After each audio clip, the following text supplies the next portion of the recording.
د کار او ټولنیزو چارو وزارت په 1403 هجري شمسي کال کې د کار په برخه کې د هیواد په کچه وروسته له څو کلو د کار ملي کانفرانس په لاره واچوه چې خوشبختانه یاد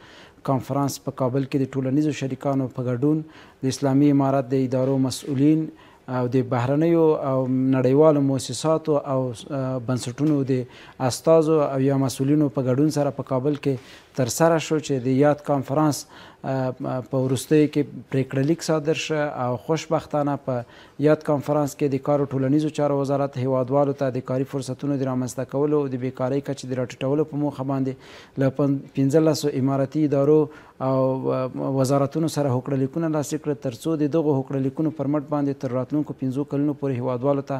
په مختلفو برخو کې د کار زمینه مساعده شي او له کاري فرصتونو څخه برخمن شي. همدارنګه په تیر کال کې د کار او ټولنیزو چارو وزارت 114,000 څخه زیاته هیوادوالو او بهرنیو وګړو ته د کار جوازونه ویشلي دي،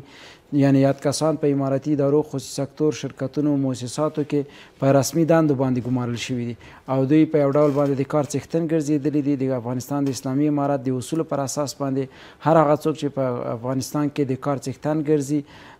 رسمي دنده ورته پیدا کیږي، دوی مکلف دي چې د کار او ټولنیزو چارو وزارت څخه د کار جوازونه ترلاسه کړي چې خوشبختانه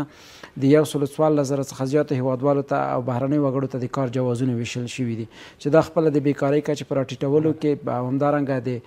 غوره کار په ترویجولو کې مؤثر ګام ده. د دې ترڅنګ د کار او ټولنیزو چارو وزارت د هیوادوالو په ځانګړې توګه د ځوانانو لپاره چې هغوی نالوستي دي یا زده کړې نه لري، زده کړې په نیمایي کې پاتې شوي دي، په دې خاطر چې دوی په راتلونکي کې د کار په بازار کې د کار څښتن واوسیږي، د کار د بازار د اړتیا مطابق